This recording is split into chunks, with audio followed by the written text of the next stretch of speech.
Сәлеметсіздер ме, қалдарыңыз қалай? Бүгін де сіздермен үстіп бір амандықпен жүздесіп отырғаныма қуаныштамын. Енді біз осы әдетте кездерде көбінде ата-аналар басқаның балаларына қызығып жатамыз. Мысалы, қандай керемет бала, қандай ақылды бала деген секілді. Сонымен балаларымызға көп айтып жатамыз. Қарашы, ана елдің баласын келе салады екен, тапсырма орындайды екен, үйіне көмектесіп жатады екен, болмаса нәтижесі мындай жақсы екен деген секілді баламызды салыстырып жатамыз. Енді біз осы кезде ойламаймыз, мысалы, сол ана үздік баланың ата-анасының сол баласын тәрбиелеу үшін қаншалықты өзін тәрбиелеп жатқанын, өзін дамытып жатқанын, және сол баласына қандай уақыт бөліп жатқанын біз сезіне алмаймыз. Біз қашанда өзімізден қателік іздемейміз, тек қана сол баламызға ауыртпашылық салып жатырмыз деген сөзіміз арқылы. Сол үшін біз осылай істей берген сайын баламызға, онда баламыздың өзіне деген сенімділігі азайып, өзіне өзі барған сайын сенбейтін болып, болмаса өзінің құнының қаншалықты екенін сезіне алмайтын болып, сондай болып қалады. Кей кездерде әуелі балалар енді осылай сөздерді ести берген сайын өзін бірақ тастап тастайды. Болды, ақыр мен істей алмаймын, мен ондай бола алмаймын, ақыр менің талпынуымның қажеті жоқ деген секілді сондай жағдайларға түсіріп аламыз. Енді осы баламыздың өзін өзі сенбей бастағанын, өзіне деген сенімділігінен айырыла бастағанын, әуелі өзін тастауға қарай бара жатқанын біз ата-аналар сол мына қырағы көзімізбен сезіп, оған көмектесуіміз керек екен. Енді осындай өзіне деген сенімділігінен айырылып бара жатқан бала, мысалы, кейбір істерді істей алатынына сенбейді, тұрады.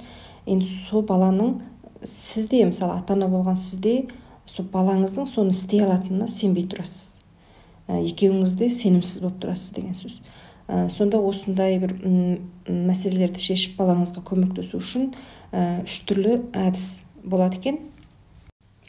Оның бірі сабырлылық. Ата-аналарға барынша сабырлылық қажет екен. Мысалы, балаңыз сол істі істей алатынына сенбей тұрады. Сол кезде істей алмай тұрады.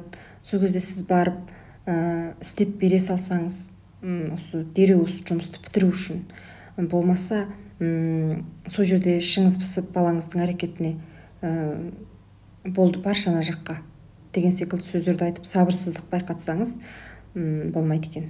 Одан кейін екіншісі сенімділік. Балаңызға сенуіңіз керек екен, оның істей алатынына.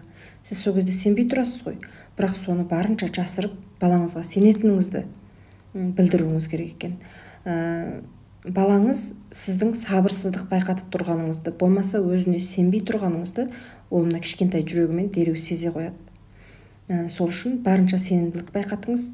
Одан кейін үшіншісі, балаңыздың деңгейін біліңіз. Мысалы, балаңызды ең түсінетін адам өзіңізсіз ғой. Сол үшін балаңыздың деңгейін біліп, балаңыз қаншалықты дәрежедегі істей алады, мысалы. Көп бақылауыңыз керек ол үшін. Өзінің дәрежесіне қарай ақырын өзіне сенімін пайда қылу үшін көмектесуіңіз қажет екен. Енді осы кішкентай балалар 1 жастан асып, сондай кезге келгенде көп істерді өзі істегісі келіп тұрады. Өзі істегісі келіп, солай істеп тұрады, бірақ біз ата-аналар сол кезде сабырсыздық байқатып істеп бере саламыз. Киімін киіп жатса, ақырын киіп жатса, соған ішіміз пысып кигізе саламыз деген секілді. Олай істемей, баламыздың өзінің істеуіне сабырлықпен мәміле жасауымыз керек екен. Мәселен, менің қызым осы 2,5 жастарында суды өзі құйып ішкісі келді. Ол кезде мен де алаңдадым, стакан шағылама, су төгіледі ғой деген секілді. Бірақ сол кезде енді сабырлықпен жарайды балам, құйып іш деп бердім. Ол суды төкті, стаканды шақты. Енді маңыздысы амандық мәселесі ғой. Енді сол амандық мәселесіне көңіл бөлу алғышартасында стаканды шағып алғаннан кейін ол қорықты. Одан кейін екінші рет істегісі келмей солай болды, бірақ мен айттым, балам іштен кетпейді. Қателік жібермейтін адам жоқ. үстіп жүріп сен үйреніп аласың. Бұл стакан чағылса чағылсын деп және бір стакан бердім. Сонымен ол құйып суды төкті, неше рет жерге төкті, үстелдің үстіне төкті, жылады. Мама істемеймін деп. Соны жарайды, іштен кетпейді балам деп көмектесіп, сүрткішті әкеп бірге сүртіп, бұл төгілсе сүрте саламыз, кетеді деген секілді. Сонымен сөйтіп жүріп, қызым да осы су құюды үйреніп алды. Суды өзі құйып ішетін болды.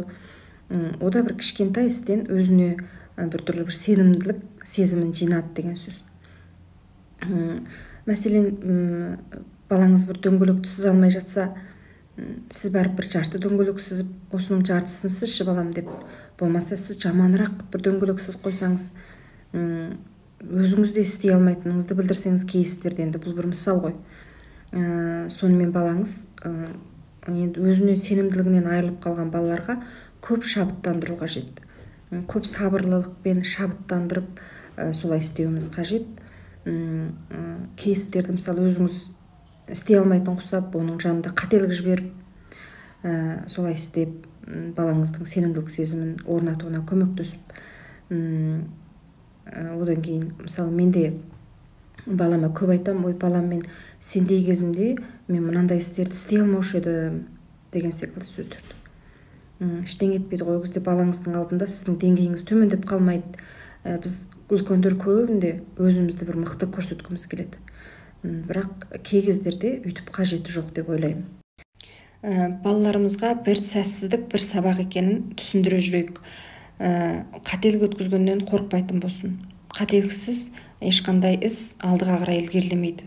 Қателік өткізіп барып, сол қателіктердегі тәжірибемізді жинап барып, біз жеңіске жетеміз деген секілді ойларды көп айтып, қателік өткізуден қорықпайтын етіп тәрбиелесеңіз болады. Одан кейін сол бір мұғалім мүмкін балаңыздың 2-де 3-те 5 жылдық өмірін өзгерте алуы мүмкін. Бірақ ата-ана болған біз сөзсіз баланың бір өмірін өзгерте аламыз. Сөзсіз сол үшін өзімізді дамытайық, баламызды жақсы тәрбиелейік.